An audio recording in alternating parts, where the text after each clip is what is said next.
Hi అండి, అందరికీ నమస్కారం. Welcome to lucky vibes YouTube channel.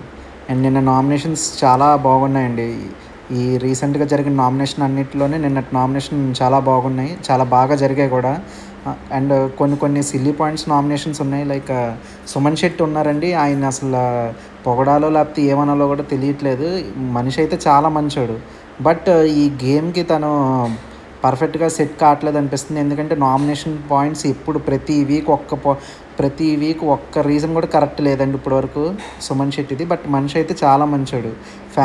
Fans కూడా బాగున్నారు. ఓట్లు కూడా బాగా పడుతున్నాయి. బట్ నామినేషన్ పాయింట్స్ కూడా కొంచెం బాగుంటే కొంచెం ఇంకా పికప్ అవుతుంది తన గేమ్స్ కూడా బాగానే ఆడుతున్నాడు ఈ మధ్యన. అండ్ నామినేషన్ పాయింట్స్ మాత్రం అసలు చాలా వీక్. అండ్ నెక్స్ట్ ఇంకా రాము గురించి అసలు ఈ వీక్ తను వెళ్ళిపోతే బెటర్ ఏమో అన్నట్టు అనిపిస్తుందండి. ఎందుకంటే తనే హోమ్ సిక్, నాకు ఇంట్లో వాళ్ళు గుర్తొస్తున్నారు, నేను వెళ్ళిపోవాలి అన్నట్టు చెప్తున్నాడు. అండ్ అదే కాకుండా కళ్యాణ్ అసలు నామినేషన్ పెట్టిన పాయింట్ అయితే మరీ వరస్ట్ అండి. లాస్ట్ వీక్ కళ్యాణ్ సంచాలకుగా ఫెయిల్ అయ్యాడని చెప్పాడు. చివరికి అసలు బిగ్ బాస్ అది ఎవరికి పాయింట్ ఇచ్చారు? శ్రీజాలకు పాయింట్ ఇచ్చాడు. అంటే కళ్యాణ్ రైటే కదా, అది కళ్యాణ్ రాంగ్ అని చెప్పాడు. ఒక పక్కన కళ్యాణ్ తనకి నువ్వు గివ్ అప్ ఇవ్వద్దు, ఇలా ఇలా చేయమని చెప్తుంటే తినేమో కళ్యాణ్ రాంగ్ అని, అసలు రాంగే కాదు సంచాలకుగా, బట్ కళ్యాణ్ రాంగ్ అని చెప్పాడు. అండ్ నెక్స్ట్ సంజన గారి గురించి చెప్పుకోవాలంటే, సంజన గారు అసలు చాలా స్ట్రాంగ్ కంటెస్టెంట్, స్ట్రాంగ్ ప్లేయర్ అండి. బట్ కొంచెం కొంచెం తగ్గుతూ వస్తుంది అనిపిస్తుంది. కొంచెం పాయింట్స్ కానీ ఇలా కానీ. ఎప్పుడైతే నాగార్జున గారు వీళ్ళు తనని మరీ ఎక్కువ కొంచెం తిట్టడం మొదలెట్టారు, ఇంకా తను అప్పటి నుంచి తనకి ఇంకేం చేయాలో కూడా అర్థం కావట్లేదు. గేమ్ డౌన్ అయిపోతుంది. అండ్ రీతు నామినేట్ చేసి కూడా కొంచెం ఏడ్చారు ఆవిడ. అనవసరంగా నామినేట్ చేశాను తప్పక అని చెప్పి.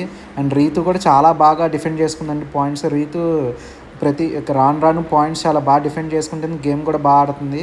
అండ్ నెక్స్ట్ ఇంకా ఇమాన్యుల్ మాత్రం తనుజకి చాలా మంచి పాయింట్లు చెప్పాడండి. అండ్ బెడ్ టాస్క్లో అది నువ్వు చీర కట్టుకొని పెళ్లి కూతురులాగా కూర్చున్నావు, తప్పితే గేమ్ ఎక్కడాడు, అందరు నీకు సపోర్ట్ చేసేరు అని చెప్పి చాలా బాగా ఇన్ని రోజుల తర్వాత నిన్న ఒకరోజు ఇమాన్యుల్ బాగా పాయింట్స్ మాట్లాడాడు అనిపిస్తుంది. అండ్ నెక్స్ట్ ఇంకా కళ్యాణ్ విషయానికి వస్తే, కళ్యాణ్ ప్రజెంట్ కొంచెం బాగానే ఉంది, కానీ ఒక్క 2-3 టాస్క్లు కనుక బాగా పడితే కళ్యాణ్ ఫస్ట్ ప్లేస్కి వెళ్ళే ఛాన్స్ ఉండిద్దండి కళ్యాణ్కి. అండ్ తనుజ గురించి చెప్పుకోవాలనుకుంటే, అసలు ఎక్కువ బయట అందరూ అంటున్నారు కదండి, స్టార్మా వాళ్ళకి తనకి సపోర్ట్ చేస్తుందంటూ. నిన్న ఎపిసోడ్ మొత్తం కూడా తన చుట్టూనే తిరిగింది. అండ్ తను కూడా రాముతో చెప్పి కళ్యాణ్ నామినేట్ చేయించింది. అండ్ ఎప్పుడైతే కళ్యాణ్ ఇమాన్యుల్ని తిట్టిందో, అలాగా కళ్యాణ్తో చెప్పి నువ్వే చేయించవచ్చు కదా అని ఇప్పుడు తనే చేసింది. అండ్ అలా బట్ అది గేమ్ స్ట్రాటజీగా మంచి స్ట్రాటజీనండి. ఏంటంటే వాళ్ళిద్దరు నెగిటివ్స్ వాళ్ళు చెప్పుకునేలాగా. ఈ వీడియో కనుక మీకు నచ్చినట్టయితే సబ్స్క్రైబ్ చేయండి.